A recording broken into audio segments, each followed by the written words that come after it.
Imagine a world, centuries back, where the ocean wasn't really a barrier, but more like a highway. A bustling highway, yeah. Yeah, Especially the Indian Ocean. exactly. Today, we're doing a deep dive into that. We're looking at some historical analyses about the big expansion of the Indian Ocean trade network, specifically between 1200 and 1450. Right. And our mission, if you like, is to figure out what really drove this boom. What were the key factors and what kind of impact did it all have? We'll be using historical accounts, looking at how they dissect this period, trying to get a clear picture. Because it's easy to think of, globalization as this modern thing. Totally. But this network, it was already incredibly interconnected way back then. Mhm. Our sources make it clear that while trade wasn't new before Oh, 1200, no, definitely not. the next couple of centuries saw this, well, explosion of activity, just incredible growth. Okay, so let's get into it. What kicked things off? What were those initial sparks? Well, there were several things happening, kind of feeding into each other. A really big one was the fragmentation of the Mongol Empire around 1300 or so.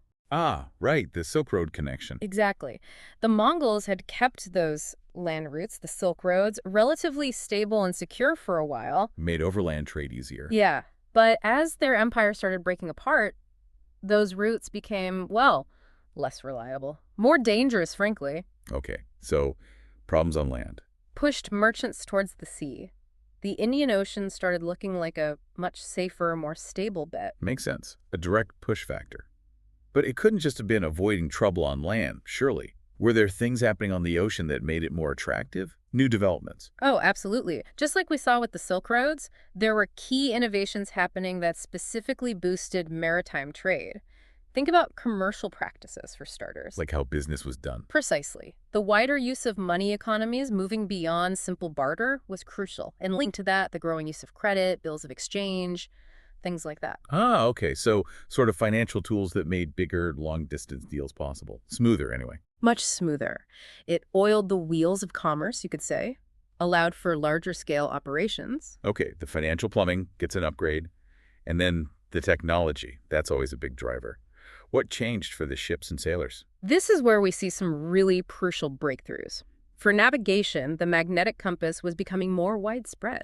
Huge deal for knowing your direction out on the open sea. Can imagine, Yep. especially when you can't see land. Right. And then the astrolabe. That lets sailors figure out their latitude, how far north or south they were by looking at the stars. Much more accuracy in plotting your position. Okay, compass for direction, astrolabe for position. And don't forget the lateen sail. That triangular sail design. Its big advantage was allowing ships, like the dhows, to sail much more effectively against the wind. Oh, that's huge. So you're not just stuck waiting for the wind to blow exactly the right way. Exactly. It made journeys quicker, more reliable, opened up more routes, less dependency on perfectly favorable conditions. That must have dramatically changed the game. And our sources also talk a lot about understanding the environment itself, the winds. Yes, absolutely critical. The mariners in the Indian Ocean had this incredibly sophisticated, deep knowledge of the monsoon winds. These predictable seasonal wind shifts. Predictable is the key word. They knew when the winds would blow southwest and when they'd blow northeast. It was like a natural clockwork highway system. You just had to know the schedule. You have to know the schedule, and you could plan long voyages around it, riding these powerful currents. Efficient travel depended on it. Amazing. Like nature providing the engine, almost. Yeah. What about the vessels themselves? Any big leaps in shipbuilding? Oh, yes. We see some really impressive ship designs coming to the fore. The Chinese jump, for instance. These were massive ships capable of carrying enormous amounts of cargo. Really big ships. Huge. They clearly impressed people at the time. And then you had the Arab dhows, which had been around for ages in the Indian Ocean. A familiar sight. Right, but they were also being improved. Bigger hulls, carrying more cargo, making them suitable for longer, more ambitious voyages across the ocean. So bigger ships, better navigation, more maneuverability. Right. It all points towards more trade, further afield. It's a classic feedback loop. Technology enables expansion. Okay. Now, another factor our sources bring up is the spread of Islam. How did that play into this trade boom? Well, it's interesting because Islam, as a faith and a culture, has historically had a pretty positive view of merchants and trade. I mean, the Prophet Muhammad himself was a merchant. Right, that's a core part of the history. So there was this inherent respect for commerce. And just like Islam helped connect people across land routes through shared values, laws, pilgrimage routes. You could create a kind of common ground. It did the same thing across the sea lanes. It created networks of trust. Merchants from, say, Persia and East Africa might share the same faith, maybe similar legal understandings about contracts. Which would make doing business easier. Less friction. Definitely. It could streamline negotiations, dispute resolution. It fostered a sense of community among traders from very different backgrounds. A shared framework. Okay, so thinking about what they were trading, the Silk Road, famously, was about high-value luxury goods, silk, porcelain, spices. Was the Indian Ocean trade similar? There was certainly an overlap, yes. Luxury goods were absolutely part of it. Spices from Southeast Asia, precious gems, fine textiles. But the Indian Ocean trade, maybe more so than the Silk Road, also involved more bulk goods. Like everyday stuff. More every day, yeah, but still valuable in volume. Things like cotton textiles from India, timber, grains, rice, even things like sugar. The ability to move these bulkier items by sea was a key difference. So a wider range of goods, including essentials and bulk commodities, alongside the luxuries. Okay, so we have the catalysts lined up. Mongol decline, pushing trade seaward, new financial tools, better ships and navigation, the connecting role of Islam, and that crucial monsoon knowledge. What happened next? What were the big effects of all this increased activity? Well, the effects were huge, really transformative. One of the most visible results was the growth and, frankly, the flourishing of specific trade cities and even states in strategic locations. Places that became major hubs. Exactly.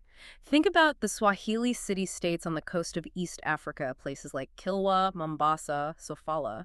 Their location was perfect for tapping into the trade network. What were they trading?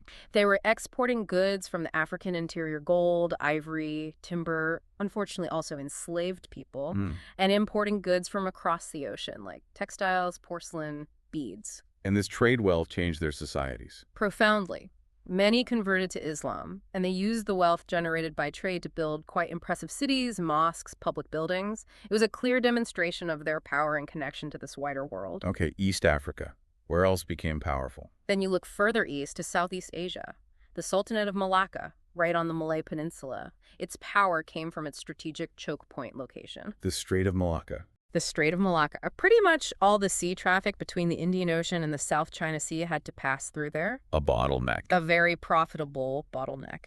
The rulers of Malacca got rich by taxing the ships passing through. It became this incredibly cosmopolitan hub, the Eastern Gateway, really, to the whole network. Like a giant toll booth on the Maritime Highway. Yeah. And I remember reading about Gujarat in India, too. Geography played a role there as well. Absolutely. Gujarat on India's west coast was ideally situated, kind of a midpoint between the Middle East, Africa, and Southeast Asia. Perfectly placed. And it had a long coastline, plus rich agricultural lands inland producing valuable goods. They were famous for exporting cotton textiles and indigo. What did they trade for? They often traded those for gold and silver coming from the Middle East. And like Malacca, the rulers of Gujarat also grew wealthy by taxing the busy port traffic. You see a pattern here. Definitely. Control the trade, control the wealth. So these powerful city-states rise up.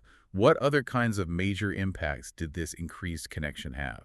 Another really important outcome was the formation, or maybe the strengthening, of diaspora communities. Diaspora, meaning groups of people living away from their original homeland. Exactly. People who've dispersed, spread out, but maintain connections and cultural ties to their origins. In the Indian Ocean context, we saw significant communities of, say, Arab and Persian merchants settling in East African ports. Okay. We saw Chinese merchant communities becoming established in parts of Southeast Asia.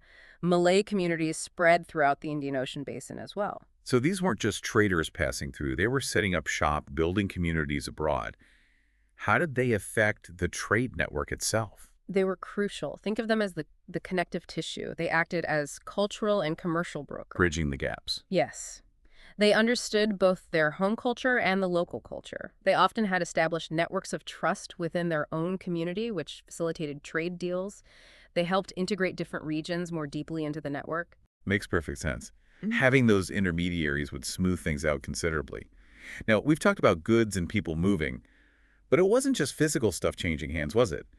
Our sources emphasize cultural and technological transfers too. Oh, absolutely. And you could argue these were just as important, if not more so in the long run than the trade in spices or textiles. The exchange of ideas. Ideas, technologies, religious beliefs, languages. As merchants traveled, they carried all of this with them. And it wasn't a one-way street. Cultures interacted, influenced each other, borrowed from each other. A real cross-pollination. Definitely. And one really striking example of this, highlighted in our sources, involves the voyages of the Ming Dynasty admiral Zheng He. Ah, yes, the treasure fleets. Quite famous. Hugely impressive expeditions. These were commissioned by the Ming Emperor in the early 1400s. The goal was partly exploration, partly diplomacy, and partly about enrolling other states into China's tributary system. Tributary system, like acknowledging China's sort of preeminence. Kind of, yeah. Offering tribute in exchange for recognition, protection, and importantly, trading rights with China. Zheng He's fleets were enormous. I remember reading the numbers. Staggering. On the first voyage alone, something like 300 ships, maybe over 27,000 men. Just imagine the scale. Unbelievable for the time. What about the tech transfer aspect you mentioned? Well, Zheng He's ships were state-of-the-art. They carried advanced Chinese technology, including military tech like gunpowder cannons. Ah, gunpowder. A major Chinese invention. And these voyages helped spread that technology. We see gunpowder weapons becoming more common in various parts of the Indian Ocean world after these expeditions. Plus, the sheer scale of this state-sponsored trade initiative by China likely encouraged other states and merchants to get more involved in commerce, too. So his voyages weren't just symbolic. They had tangible impacts on technology, and maybe even spurred more trade activity generally. That seems to be the case. It showed what was possible and perhaps raised the stakes. And all of this, circling back, was underpinned by that environmental knowledge we talked about earlier. We really can't overstate that. None of this large-scale, long-distance expansion would have been feasible without that deep, practical understanding of the monsoon wind patterns. It was the essential foundation. Right. So if we try to pull it all together, the incredible growth of Indian Ocean trade between 1200 and 1450 really came down to a mix of things. It's a potent mix, yeah. Yeah. You had the decline of the Mongols pushing trade to the sea, New ways of doing business, new financial tools. breakthroughs in shipbuilding and navigation, like the compass, astrolabe, lateen sail, The unifying trust-building effect of Islam spreading. and that fundamental knowledge of the monsoon winds. And the results were profound.